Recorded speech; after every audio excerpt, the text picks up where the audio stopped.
It all began in the early years of the 19th century in a Burgundy village 90 kilometers from Dijon. At the time, the village had a population of 200. The commune of Fin-les-Moutiers, in the canton of Montbard, department of the Côte d'Or. On the 2nd of May 1806, at 6 o'clock in the evening, Pierre Laboure, the 38-year-old owner of the farm, presented to the world his baby daughter, born after his marriage to Madeleine Gontard on the 4th of June 1793. The child was called Catherine. Next day, May 3rd, 1806, Catherine was baptized Catherine Zoe. She was the Laboure's second daughter and the 8th child of this Christian family. Her mother will have 17 children in 20 years, and 7 of these will die in infancy. After Catherine will come Tonine, her favorite sister, and then Auguste. October 1815. Madame Laboure dies at the age of 46. Pierre is left to bring up 10 children on his own. Catherine is now 9 years old. Later on, a servant will relate how she came to witness a surprising scene. I saw Catherine go towards the main fireplace. She climbed onto a chair, stretched up to the statue of Our Lady, kissed it, and said, "From now on, you will be my mother." A child's spontaneous action and the forerunner of other occasions when Catherine will reach out towards Mary. January 1818. Marie-Louise, the eldest of the sisters, leaves the family and joins the company of the Daughters of Charity. Catherine is 11 years old. She takes over the domestic work of the farm and says to her sister, "The two of us will run the house between us." The Laboure farm prospers, and there is plenty of work to be done. Catherine puts in long hours of work every day. She's mistress of the farm and runs the household.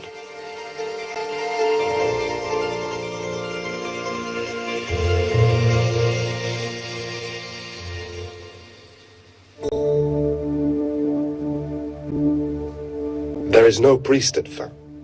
The church has been left empty since the Revolution. Catherine comes here to pray every day. And she often walks 3 kilometers that separate her village from Moutier-Saint-Jean in order to hear Mass.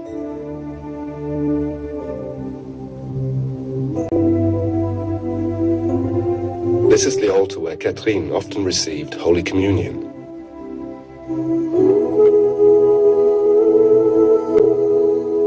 A dream will reveal to Catherine a different way of life.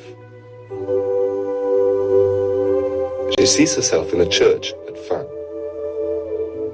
An old priest with a kindly smile is saying Mass, and he beckons to her. Then, in her dream, she goes to the bedside of someone who is ill and finds once again the old priest, who is a stranger. One day, you will be happy to come to me. God has designs on you. Don't forget this. 4 years will pass before she understands these words. "You're 18 now, and you should be learning to read. Go to our cousin who has a boarding school at Châtillon-sur-Seine." And it is here at Châtillon, during a visit to the house of the Daughters of Charity, that Catherine discovers the portrait of the priest she had seen in her dream. Who is that priest with the kind smile? "Oh, that's St. Vincent de Paul, the founder of our company, the Daughters of Charity." St. Vincent de Paul. A special relationship will develop between him and Catherine.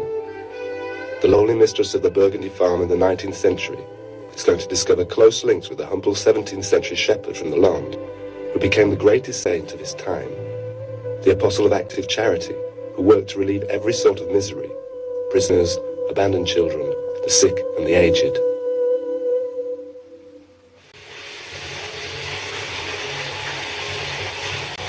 The poor are our masters. In a century plagued with wars and famine, and in times when colossal fortunes exist alongside the most abject misery, St. Vincent preaches the gospel by his example. He asks himself, Miserable wretch, have you earned the bread you're about to eat?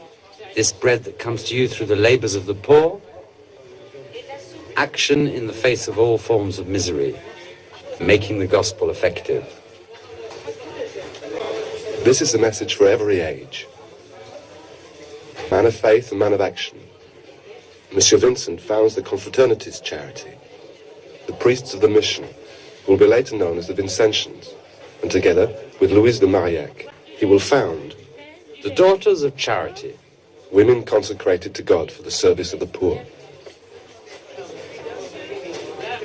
They will have for monastery the houses of the sick, for cell a rented room, for cloister the streets of the city, for enclosure obedience, for veil holy modesty.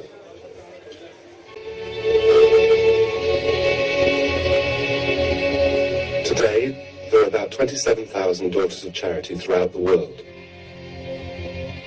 They work with the street children in Rio,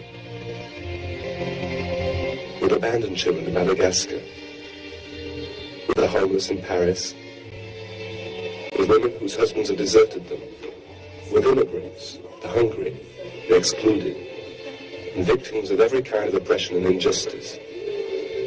They share material and spiritual resources with everyone in need.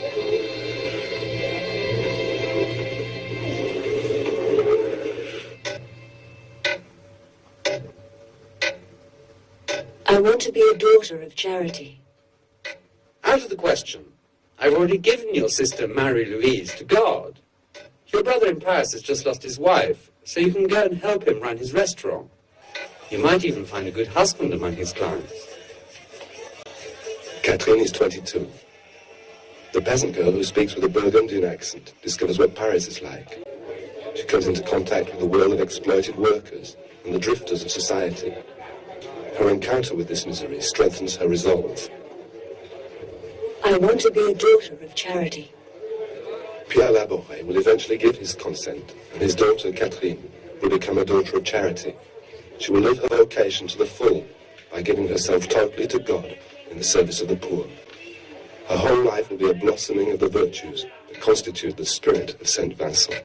Simplicity, humility, charity.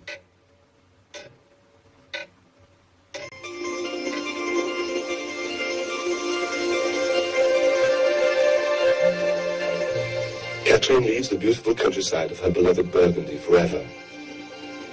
After spending 3 months with the sisters at Châtillon, she crosses the threshold of 140 Rue du Bac on the 21st of April, 1830, and follow her formation program as one of 112 novices.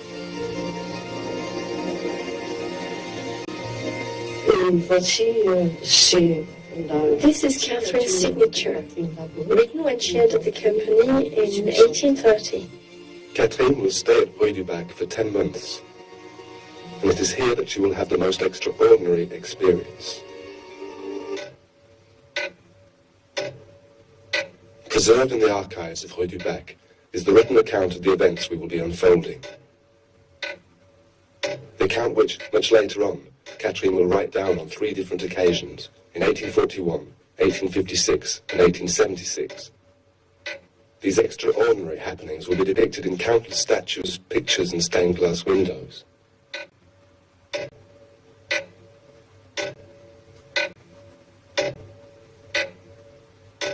It is Catherine's own words, written by her own hand, that we'll be using as we follow Catherine on the night of July 18th, 19th, 1830.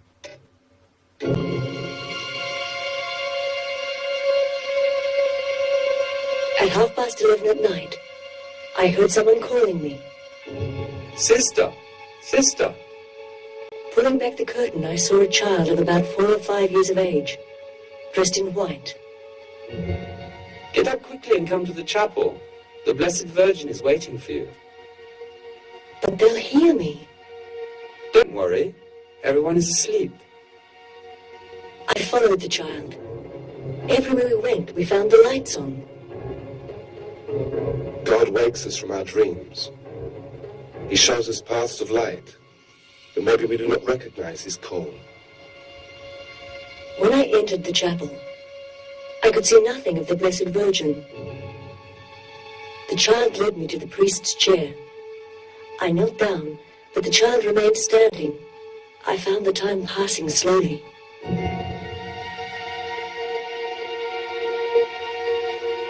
Here is the Blessed Virgin. Here she is.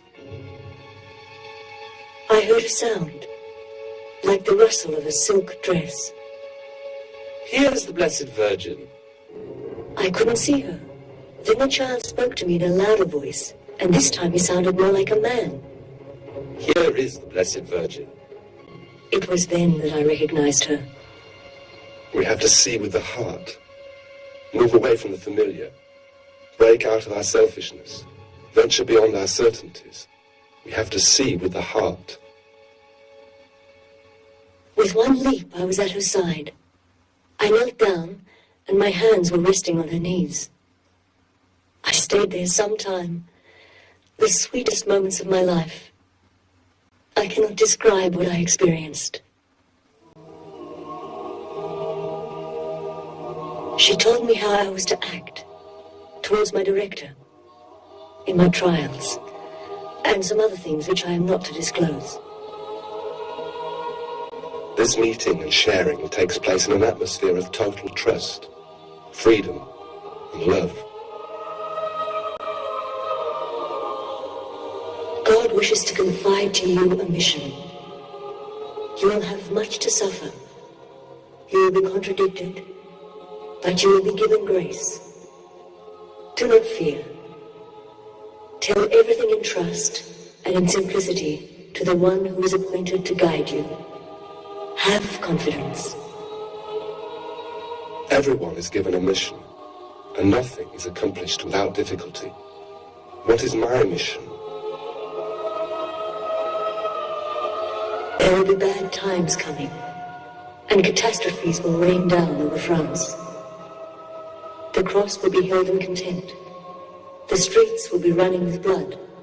The whole world will be plunged into sadness. The Blessed Virgin couldn't go on. Her face showed the grief she felt. Mary suffers when she sees her children destroying themselves. Mary suffers when she sees people using their liberty to choose evil. Every Christian life must engage in the combat against all that corrupts the heart or affronts human dignity. Come to the foot of this altar. There graces will be poured out on all those, small or great, who ask for them with confidence and fervor. Mary points to the altar and to the tabernacle where Jesus is in the Eucharist. As at Cana, Mary seems to say, do whatever he tells you. every year, 2 million pilgrims come to pray at the foot of this altar, offering... I don't know how long I stayed there. The child said, She is gone. I went back to bed and heard 2 o'clock strike. I didn't go back to sleep. A meeting that lasted 2.5 hours. A mission. Catherine talks to her confessor, Father Aladel, about it. Forget about these visions, sister. Just do well what you have been asked to do. That is your mission. 4 months later, a second apparition will complete the message given in the previous one. On Saturday, 27th November, 1830, Catherine is in the chapel at 5:30 in the evening, praying silently for the other novices. She seems to hear a slight sound coming from the right.